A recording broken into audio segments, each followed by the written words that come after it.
Hey there, subscribe to my channel, and also press this bell icon so you never miss any new updates, cause whenever we upload new video you will get a notification on your phone. The test is in 4 parts, Part 1, Part 2, Part 3, and Part 4. Now look at Part 1.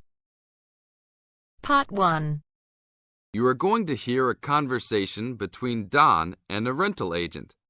He hopes that his apartment problems can be solved. First, you have some time to look at questions 1 to 6.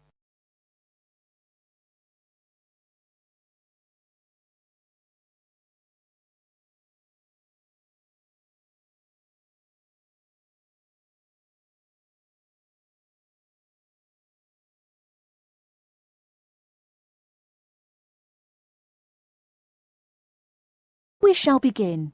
You should answer the questions as you listen, because you will not hear the recording a second time. Listen carefully and answer questions 1 to 6. Good morning. I am a rental agency. How can I help? Oh, hello. I'm ringing about some problems I'm having with my apartment. Yes, of course. If I can just get a few details first. What's your name? Don Chester. How do you spell that? Chester. Okay. And the address? Apartment 4, 18 Ruby Lane. Ruby Lane. And that's in Newbridge. Oh, yes, I know the one. Could I ask how long is the lease? It's for a year. And you moved in on? Last week, on 24th May. Good, thanks. Now, what are the problems you found? Well, nothing too serious, you know, but a few things that have been building up over a few days. Yes, of course. Well, the first thing is the fridge. The seal on the door is decayed, and we have a small child and need to keep milk cool, so we need to get that done straight away. Okay, that's the fridge for immediate repair. And then there's a little problem with the gas water heater. Uh-huh. The switch is broken. Right. It's not serious and we can still use it. But if you can send somebody over in the next couple of weeks or so, that'd be great. Okay, I've got that. Then we're worried about the front windows. Are they broken? No, but there are no blinds on them. And you know, with privacy these days. And when would you like those done? Oh, it's not really urgent. But there are only thin curtains on the windows, and people are walking past. Yes, we'll have those done for you by next week, don't worry.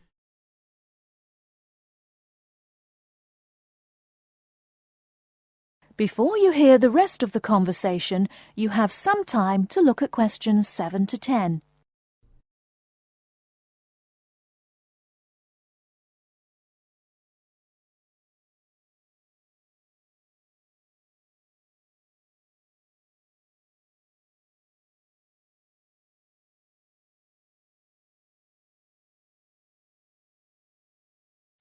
Now listen and answer questions 7 to 10. There are only thin curtains on the windows, and people are walking past. Yes, we'll have those done for you by next week, don't worry. And then there's the front door lock. It's getting quite annoying.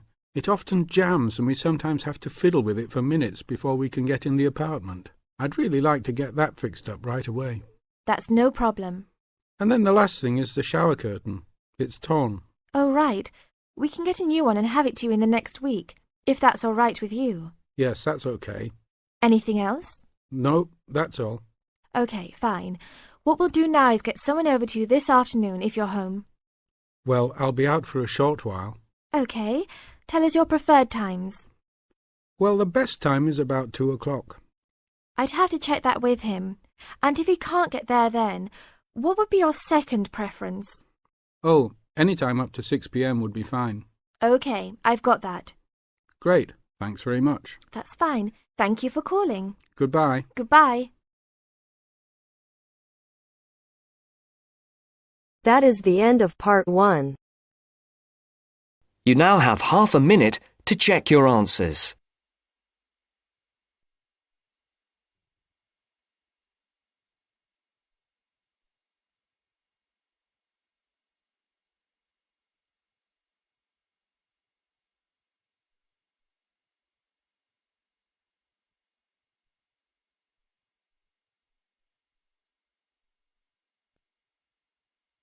Now turns to part 2. Part 2. You're going to listen to a talk about the food we eat. First, you have some time to look at questions 11 to 15.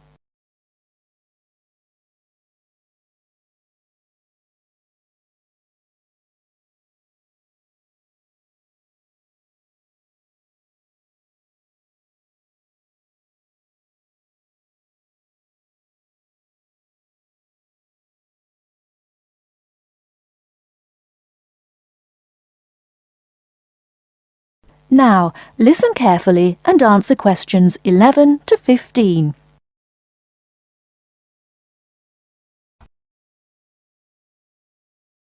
Welcome to the Food We Eat, sponsored by Safeway. Increasingly, we know more about the effects of our eating habits and lifestyles on our health. While new information can change old ideas, the news stories can often be confusing. At Safeway, we try to help customers not only in the range and types of food offered, but also by providing up-to-date, reliable information in areas we know are of interest and which relate to the diet we eat. Today, we are going to talk about sugar. Recently, doctors have been advising us to eat less sugar. The health recommendation to use less sugar is for two reasons. Firstly, for the sake of our teeth, since the amount and frequency of sugar consumption links to decay. Secondly, as sugar is a good source of calories, it can easily be a problem if we tend to be overweight. The dental risk is because bacteria which occur naturally in our mouth feed on carbohydrates, sugar and starch, to form plaque and acid. Plaque is a sticky coating that prevents the bacteria being removed by saliva. The acid attacks the tooth itself. This takes time, however, so the trick is to avoid sticky foods like sweets, which stay around in crevices feeding the bacteria. Before you hear the rest of the talk, you have some time to look at questions 16 to 20.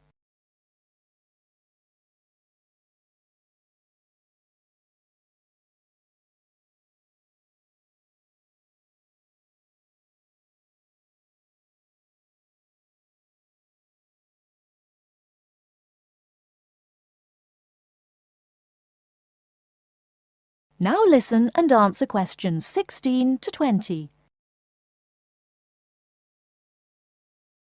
Regular brushing, preferably with a fluoride toothpaste, helps remove particles and resist acid. The worst thing you can do is nibble sweet things between meals. It puts your teeth under constant attack. A sweet tooth develops gradually, and you might be surprised at how you can steadily unlearn the taste, taking in fewer calories and saving your teeth. Here's some ways. A. Gradually cut down the sugar in tea and coffee till you can stop altogether or switch to sweeteners. B. Choose snacks with a lower sugar content. Fresh fruit, raw vegetables, crackers, milk or low-fat natural yogurt. Remember, some fruits like raisins have lots of sugar. C. Look for reduced sugar alternatives. There are more and more around, from diet drinks to yogurts, even jams and sauces. D. Try gradually to cut back on the sugar you use in cooking, especially in baking. That is the end of part 2. You now have half a minute to check your answers.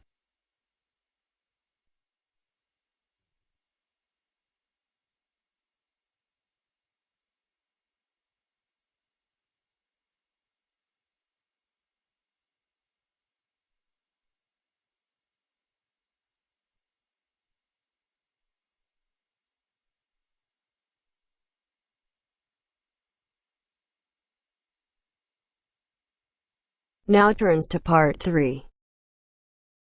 Part 3. You will hear a conversation between Helen and her tutor. First, you have some time to look at questions 21 to 25.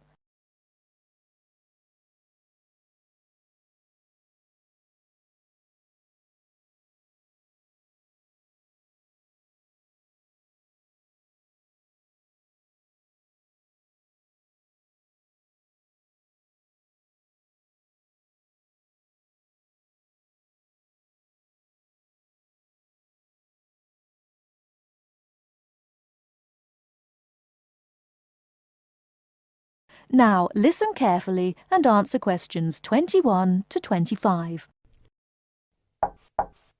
Come in. Ah, it's you, Helen. What can I do for you? Well, it's about that essay on non-verbal communication. I'd like a bit of advice, if that's all right. By all means. That's what I'm here for. How can I help you? It's about that survey you asked us to carry out about body language. Oh, yes. I asked you to investigate what sort of touching is permissible between friends of the same sex and friends of the opposite sex. That's it. And then you wanted us to go on to compare the answers we obtained from people from our own culture with the answers of people from other cultures. Well, that shouldn't be too difficult. There are students here from dozens of cultures, including Asia and the Middle East. Go and ask them. That's the problem. I'm not sure how to word the questions. Before you hear the rest of the talk, you have some time to look at questions 26 to 30.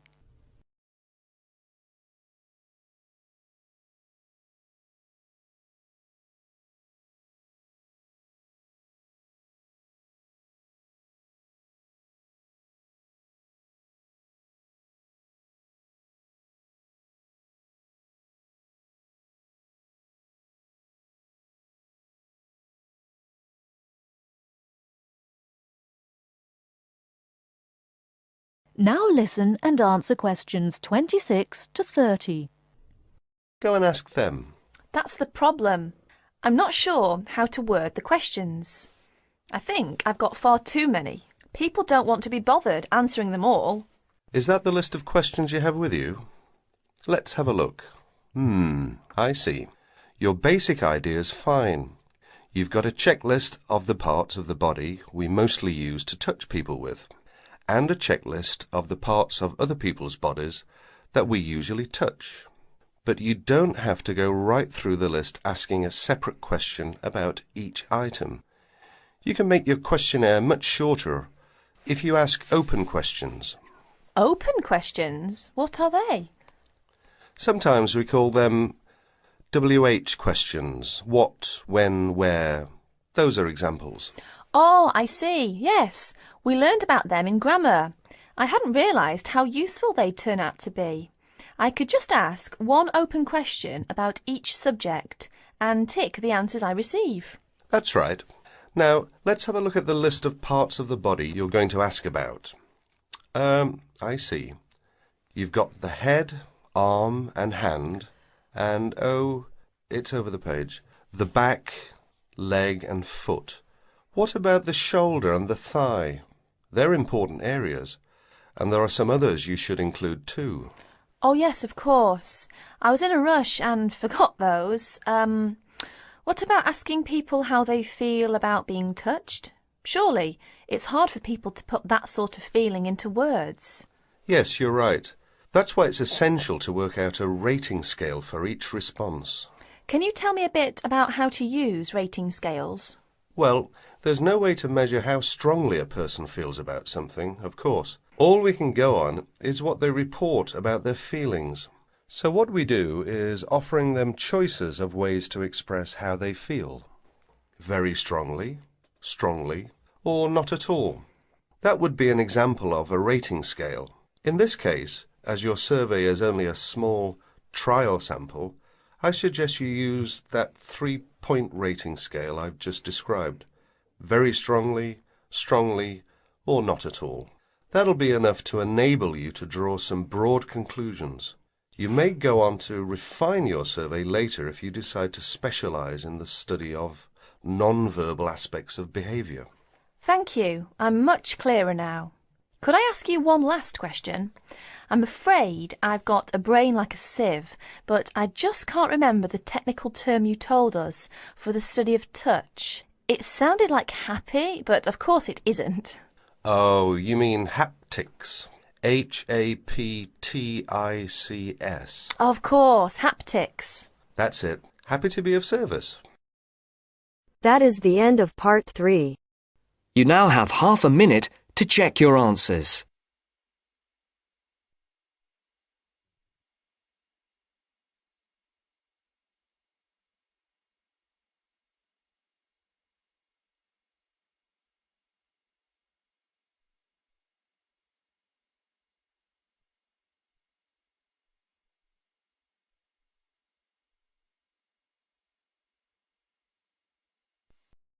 Now turns to part 4.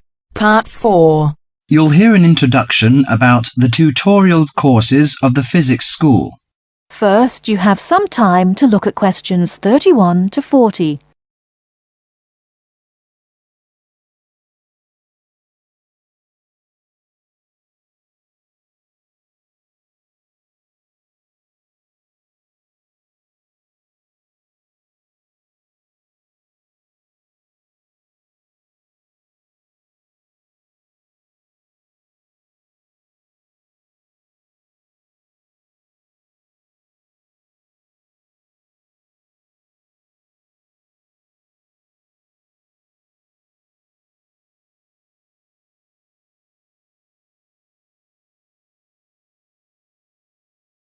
Now listen carefully and answer questions 31 to 40.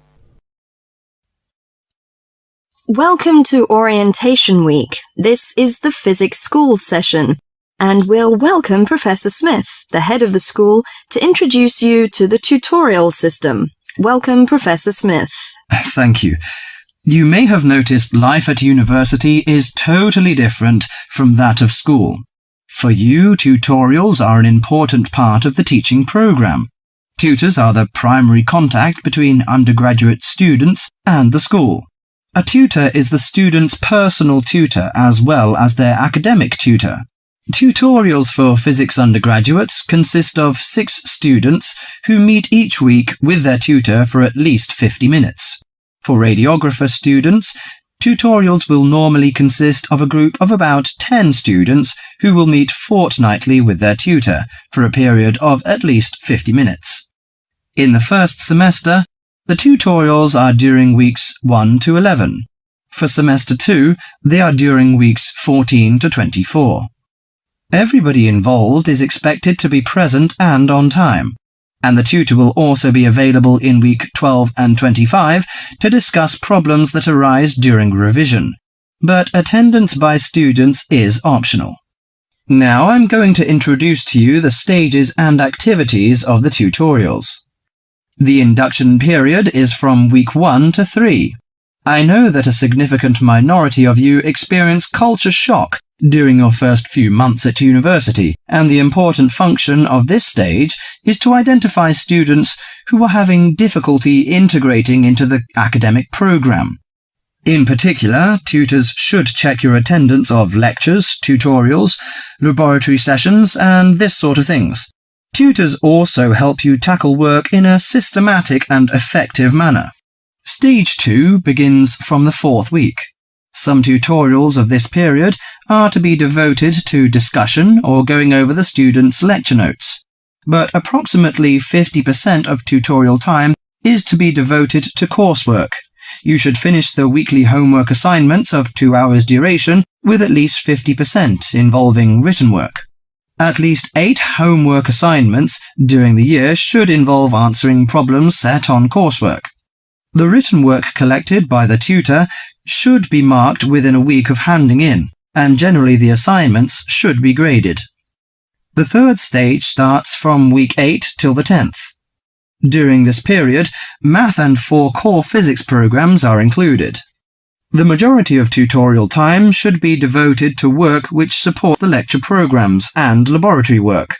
At least 60% of homework assignments should involve written work. The assignment may involve writing an account of or notes on a specified range of topics. The written work should also be marked and graded.